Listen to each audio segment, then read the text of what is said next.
Hey, what's up, you guys? Bloody Jacob here.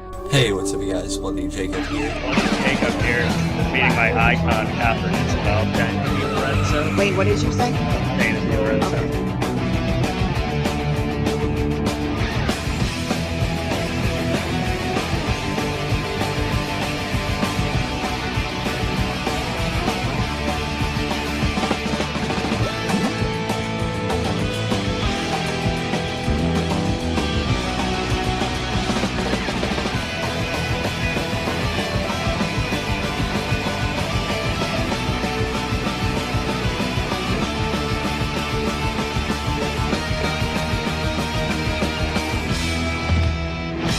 Have a good one.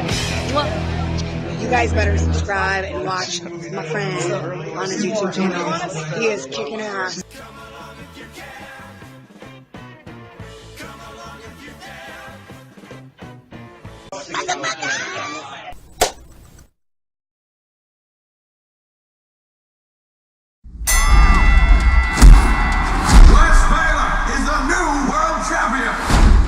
I'm putting together something special. A one-off fight in Miramar. Where's the ring? We're standing in it. 100 square miles of jungle. What is this? The ultimate challenge. Hunting your equal. We have an exceptional opponent. Why did you run home to Mama? They're called hard targets for a reason. Hey, what's up, you guys? Bloody Jacob here to bring you another movie review. This time we're going to be talking about Hard Target 2, starring Scott Adkins. Hard Target 2.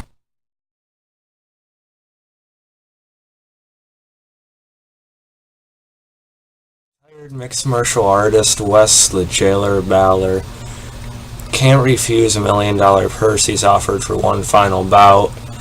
But when he arrives for the fight, he learns he's been tricked into becoming the target of a human hunt. Carrying only water and ruby-filled money belt for the last person standing, Wes must outsmart the heavily armed group that is paid to kill him. As he fights for his life in the treacherous jungle terrain, the hunters become the hunted. So yeah, kind of a different movie for me to do a video on. I'll admit this is partially inspired by my brother. You know, he's been a classic, sort of action movie, martial arts movie fan, since he was a kid. And you know me, I like action movies as much as the next guy when I'm in the mood for them. I like it with a little more meat to it sometimes, though. But I can appreciate good choreography as well. I think some of the very best fight choreography nowadays can be seen in things like Daredevil and different things like that. So just like a straight up action movie doesn't always do it for me necessarily anymore, unless like the cast makes it or something like that. Scott Adkins is someone my brother is a big fan of, and I thought now it's about time to give that more of a chance. I gotta say I'm pretty happy I did. I'm honestly kind of surprised.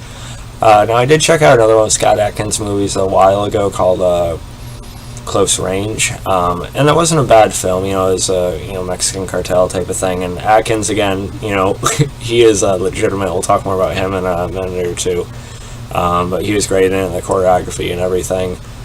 Just not quite as much there for me as I usually like with movies. I don't know, but with this I got a little bit more something to it that I got a little more into. Hard Target 2. I didn't see the first film with Jean-Claude Van Damme. He's my brother's hero since he's a kid. But I know Scott Adkins and him have worked together before. Van Damme's also an inspiration to him from what I've seen. The people knocking this movie saying it's just like ripping the name. Maybe, I don't know. But at the very least, to have someone like Scott Adkins in it, I think it kind of keeps it from being an insult of any kind. I think it's, if anyone's going to be in it besides Van Damme, Scott Adkins. It's still a pretty simple movie. I'm not going to, try to overcomplicate it. but there is a little bit more of a human element here that I did appreciate. But before we get into that, I gotta say that Scott Adkins, again, like I said, he's excellent. He is a machine. He is legitimate in this movie and pretty much any other role he has. You know, he earned a black belt in Taekwondo when he was 19. And I think he started taking interest in fighting when he was around 13 or something like that. So yeah, 13-year-old Scott Adkins probably could have kicked my ass. But yeah, he's a machine. You know, he's legitimate. You can tell a lot of, you know, his fight scenes are, you know, really coming from him. Most of them are. And you can tell because there aren't many cuts in his fight scenes. You know, the only time they're filmed differently is when, you know, just whoever wants to film from a different angle, or they want to make it more of a, you know, kind of cinematic, you know, type of moment. But besides that, you can tell they're not really trying to hide anything, you know, because he can do his own stunt work, he can do his own fights, and it really comes through. You know, that's what this movie's for, really. You know, it is, you know, kind of for the action and the fight scenes and such.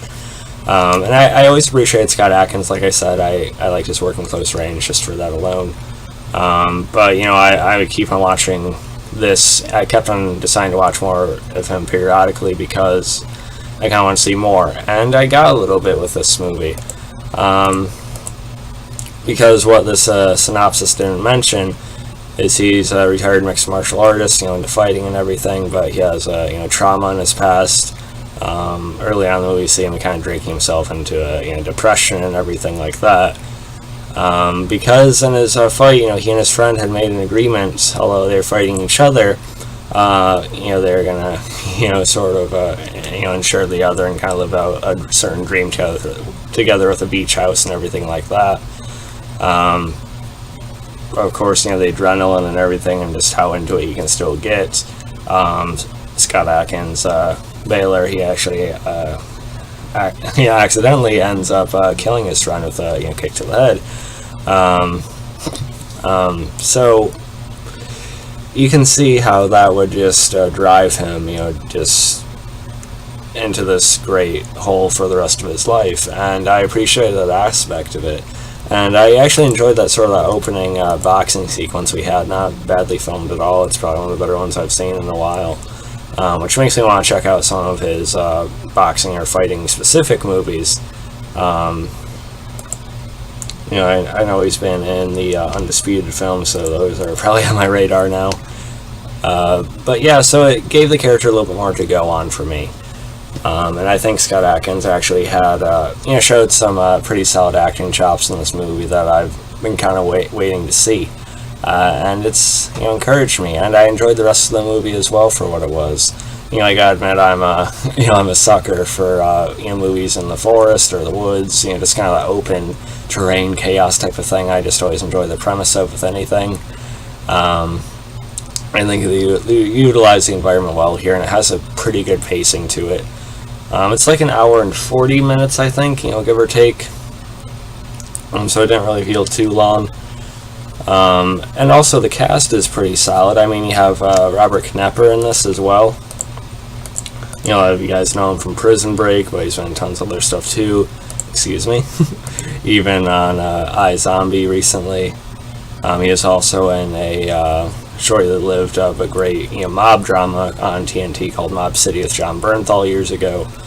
You know, he's a good actor. He's a good character actor as well.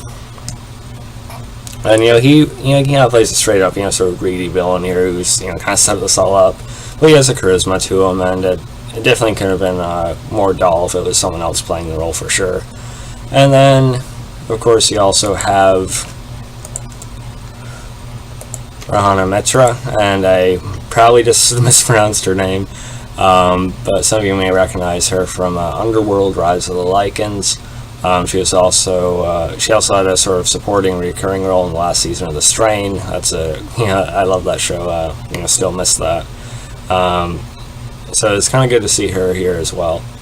Although I will say, I feel like her character was a bit wasted in the movie, you know, because she's featured pretty prominently on all the posters for it and everything. Yeah, I expect them to do a little bit more with her. but they just don't fully go with the direction they sort of have. But I do like her fight scene with Scott Adkins. You can sort of see that she at least has respect for him. She's not a complete sort of, wish-washy tool or, dick like some of the other hunters in this. So I still like seeing her in the movie for sure. They also have sort of this subplot going on, with the people in the country they're in who are sort of regulated and, forced into this, being hunted thing, and as well as the government they have there. So I did enjoy that aspect. It didn't really bog down the movie, and it tied in well to sort of naturally into what the movie is doing, and the pacing of it it kind of went along with it. So I like that aspect as well. I think or at least it worked well enough. But yeah, so you also have this theme again tying back to Scott Adkins' character of him either finding another reason to live, or sort of a drive to live, or as even Robert Knepper's character sort of sees, you can tell that Baylor is a broken man. He's almost wanting a way out. If it happens, it happens. He's sort of perhaps throwing himself into these situations or something like that. But eventually, with a woman he tries to help, from the village that's held down by this government and everything, he sort of finds another reason, and he sort of decides partway through the movie to live for still what his he and his friend Sutherland, out of the name of the film, had wanted for each other. And like I said, there are a couple moments where Scott Adkins actually gets to act, and I do actually see some potential with him.